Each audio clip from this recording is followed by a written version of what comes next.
સ્વામિનારાયણ, જય શ્રી કૃષ્ણ, જય અંબે, જય માતાજી.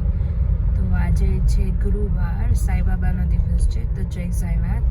અને આજે હું જઈ રહી છું અત્યારે જોબ પર. આજનો દિવસ વાદળોથી છવાઈ ગયું છે આકાશ, તો આજે કદાચ વરસાદ આવી શકે, બટ હોપફુલી ના આવે એવી આશા. ગાઈઝ, તો અહીંયા બધી મોટી જે કાર આવે એ બધી કારની કંપની અહીંયા આજુબાજુ છે. તમે જોઈ શકો છો, વોલ્વો છે, મર્સિડીઝ છે. હેલો ગાઈઝ, તો અત્યારે વાગી ગયા છે 3. તો આપણે ફટાફટ બનાવી નાખીએ શાક, પૂરી અને ખીર. કોને કોને ભાવે છે? આ પણ મારું દેશી ખાવાનું ફેવરિટ છે, શાક, પૂરી અને ખીર. અને મયુરને રોટલી વઘારેલી જે કોરી હોય એ કરવાની છે. હું એની રોટલી પણ ફટાફટ વઘારી નાખીશ, પણ ત્યાં સુધી હું કટિંગ કરી રાખું. મારી પાસે 2 જ કલાક છે, મારે 5 વાગે જવાનું છે બીજી જોબ પર, એટલે મારે ફટાફટ બનાવવું પડશે.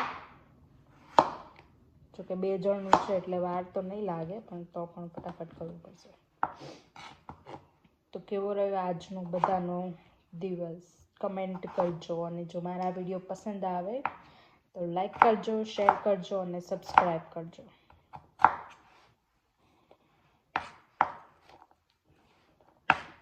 હવે તમે બટેકાનું શાક નહીં ખાવ?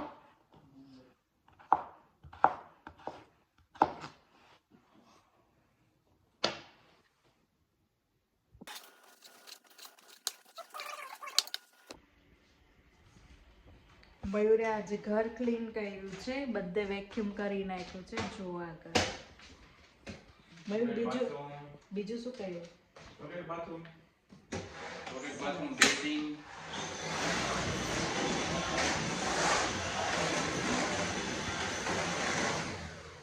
બીજું મને જરીક દેખાતું હોય ને ન ગમે. ગ્રોસરી લઈ આવ્યા. ગ્રોસરી લઈ આવ્યો. શું લાવ્યા ગ્રોસરીમાં? Onion, potato. 3 જગ્યાએ ફર્યો ત્યારે માન મળ્યા, અત્યારે નથી માર્કેટમાં. બટેકા નથી? બટેકા તો હતા.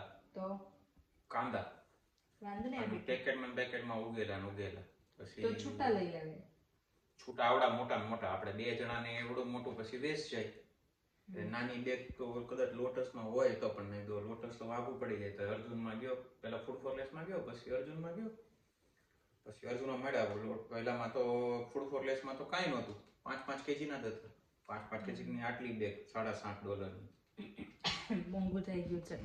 અત્યારે સમર છે, 1-2 મહિના મોંઘું થશે, પછી પાછું આવશે, બધું સસ્તું થશે. મેં કીધું ટમેટા દર વીકમાં થોડી સેવ ટમેટા કરે છે. ટમેટા નો લીધા. સેવ ટમેટા મને તો ભાવતા નથી, તમારા માટે થઈને હું કરું છું. અને તમને પૂરી શાક ને એવું લેવો, સોલ્ટ લેવો, પછી તારા ગાંઠિયા આવી ગયા, 2 જાતના ગાંઠિયા લાવ્યો, ભાવનગરી ગાંઠિયા, મોળા ગાંઠિયા. તો તમે પેલું પૂરી શાક ને ખીર ને એવું તો ખાશો જ નહીં. તો મારી એક બનાવી ને હું ચા બનાવી નાખીશ. તો કન્ટિન્યુઅસ કરો, હું પણ કન્ટિન્યુઅસ કરું છું મારું સાંજનું ડિનર અને કાલનું લંચ બનાવવાનું. તો બસ એ જ ચાલે છે અત્યારે. મેં કટિંગ તો કરી રાખ્યું છે આ બધું મારું, બટેકા અને ટમેટા. તો હવે હું ફટાફટ પૂરીનો લોટ બાંધી દઈશ અને ખીરની પ્રિપેરેશન પણ કરી દઈશ. ચલો, તો હવે ફટાફટ આપણે પૂરીનો લોટ બાંધી દઈશું. મને તો પૂરી બહુ જ ભાવે છે, એટલે આપણે પૂરી અને મેં સાથે ભાત પણ બાફવા મૂકી દીધા છે, એટલે ખીર પણ ફટાફટ થઈ જાય. હોપફુલી 2 કલાકમાં બધું થઈ જાય અને હું થોડું રેસ્ટ કરું અને પછી બીજી જોબ ચાલુ થાય. જે મારે ફ્રાઈડે નાઇટના જે બીજી જોબ હોય એના જગ્યા પર આજે થર્સડે નાઇટના છે અને કાલે નાઇટના ઓફ છે, તો કાલે શાંતિ. મયુર, આપણી પાસે કેબેજ પડી, મંચુરિયન બનાવવું છે. મહેનત તમારે ક્યાં કરવી છે, હું કરી દઈશ ને.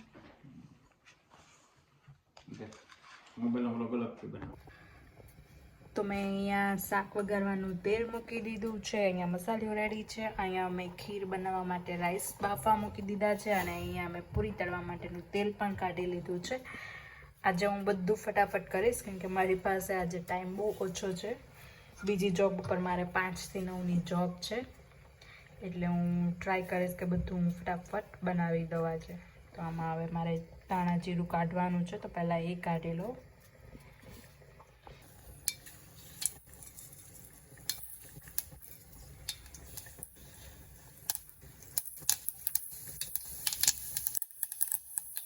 તડ થાય એટલે આપણે લીમડો નાખી દઈશું. પછી નાખી દઈશું થોડી હિંગ,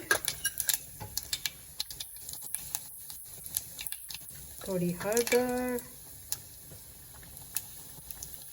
મસ્ત સ્મેલ આવી રહી છે. અને હવે નાખી દઈશું આપણે કટ કરેલા બટેકા.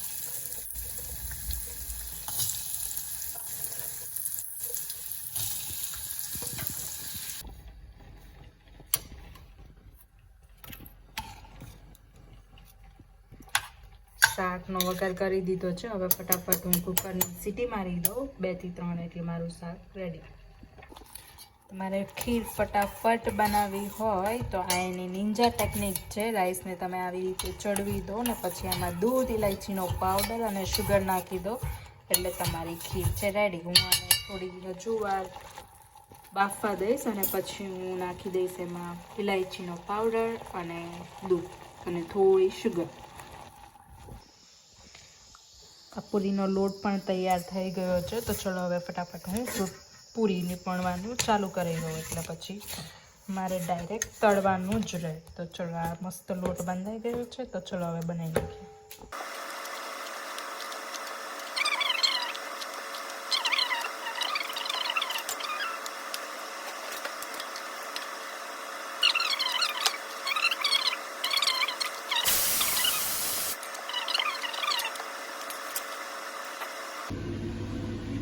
ગાઈસ તો જો પૂરી વણાઈ ગઈ છે મારી. આ બધી પૂરી છે અને અહીંયા મારી ખીર છે એ થોડી ઉભરાઈ ગઈ છે, તો મારે ધ્યાન રાખવું પડશે. મસ્ત ખીર છે. મેં રાઈસના દાણા થોડા ઓછા નાખ્યા છે કેમ કે મને દૂધવાળું વધારે ભાવે.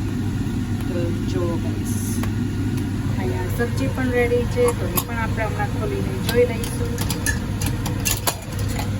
જો મસ્ત સબ્જી પણ રેડી છે.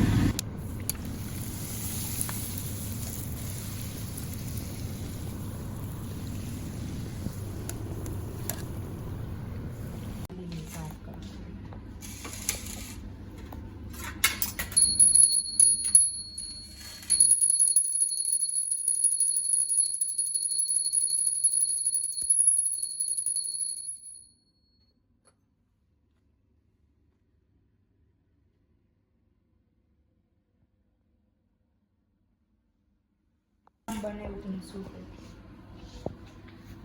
આપણે આ બધું જમવાનું બનાવ્યું. મેં એમ જ બનાવ્યું હતું કે કંઈ નહીં, ઈચ્છા થઈ છે તો બનાવી નાખ્યા અને જો કોઈનું શ્રાદ્ધ હશે તો એમાં કવર થશે. પણ આપણા નસીબ એવા હોય કે ખબર નહીં. મેં મમ્મીને ફોન કર્યો તો મમ્મી એવું કીધું કે બા દાદાનું શ્રાદ્ધ આજે જ છે. સારું થયું તે ખીર પૂરી ને એવું બનાવ્યું. તો પપ્પા ને મમ્મી ને એ લોકો ખુશ થઈ ગયા કે આપણે ખાવાનું બનાવ્યું. મારી પાસે આજે સમય હતો જ નહીં, ખાલી 2 કલાકનો જ સમય હતો. પણ ખબર નહીં, હું જોબ પરથી આવી ને ત્યારથી જ આમ મતલબ મનમાં હતું કે ના હું ઘરે જઈને આવું બધું બનાવું. અને ટાઈમ નહોતો તો મેં બનાવી નાખ્યો. થાક નહોતો લાગ્યો તો પણ બનાવી નાખ્યો. થાક એટલો લાગ્યો જ નહોતો, મતલબ જોબ પરથી જ હું એટલી એનર્જેટિક હતી. ડેસ્ટિની કહેવાય ને, જે થવાનું હોય ને નસીબમાં મતલબ હોય. બા દાદા એવું ઈચ્છતા હશે કે નહીં મારા છોકરાનો છોકરો પણ શ્રાદ્ધ કરે તો આપણે કરી નાખીએ. પહેલું છે ને આપણું નવા ઘરે પહેલું કહેવાય ને. હા એટલે એમ શ્રાદ્ધ પહેલું છે. પણ મયુરના બા દાદાને તો મેં જોયા જ નથી. મયુરે મેં બાને આઈ થિંક નથી જોયા, દાદાને જોયા છે પણ ત્યારે તો બહુ નાનો, મને યાદ નથી. પણ ઈ મેં આમ નથી જોયા. એટલે આમ તો હું હતો જ તે, પણ મને યાદ નથી એમ. ખાલી સુરતમાં ઓફ છે ત્યારે અમે ગામડેથી ગયા હતા એટલું મને થોડુંક યાદ છે. પણ ત્યારે ઓલરેડી ઓફ થઈ ગયા હતા એમ. નોર્મલી શ્રાદ્ધનું જમવાનું બહાર આપે કે પક્ષીઓ જે પૂર્વજો હોય એના રૂપમાં આવીને જમે. બટ આપણે અહીંયા એવું પક્ષીઓને અપાય એવું છે નહીં. પક્ષીઓ જ નથી, ન્યુલીન તો નથી, ત્યાં તો બહુ આવતા હતા. એટલે અહીંયા તો આવતા જ નથી. એટલે આપણે ભગવાનને ધરાઈ દઈશું ને એ બાને આપણું શ્રાદ્ધ પણ એટલે બાર પહેલા ઘરે ને બીજા ઘર સુધી આવતા છે, આમ અંદર એટલા નહીં આવતા હોય. અને આમે બાલ્કનીમાં તો આમે આવતા, પહેલા જયારે રહેવા નહોતા આવ્યા ત્યારે આવતા હતા. હવે તો એમને ખબર પડી ગઈ છે અહીંયા રહેવા આવી ગયા, અમને હક નહીં લેવા દે એટલે નહીં નથી આવતા. આ તો આપણા મતલબ પક્ષીઓના રૂપમાં આવે કે ભગવાનના રૂપમાં આવે, સરખું તે વાંધો નહીં, પણ બાર ગાર્ડનમાં તાર ગાડી પાર્ક કરી છે ને, તો મુઠ્ઠી ચોખો કે વાટકી ચોખા કે એવું લઈને જાય ને ગાર્ડનમાં નાખી દે છે, બાર વાળા ગાર્ડનમાં. પછી એમાં એવું થાય કોઈ જોવે ને તો કમ્પ્લેન કરે, એટલે હું ઈ તો છે જ તે. avoid કરું છું. ઘરનું ગાર્ડન હોય તો એમાં ન ખાય, બટ કઈ નહીં, સાચા મનથી જમાડીશું તો ગમે તે રીતે જમી લેશે એવું છે. તો આ વાસણ કોણ કરશે બધા? હું કરી નાખીશ, પણ તો વાંધો ને, તાર લેટ થતું હોય તો જા. તમારી રોટલી વઘાર નાખી છે મેં.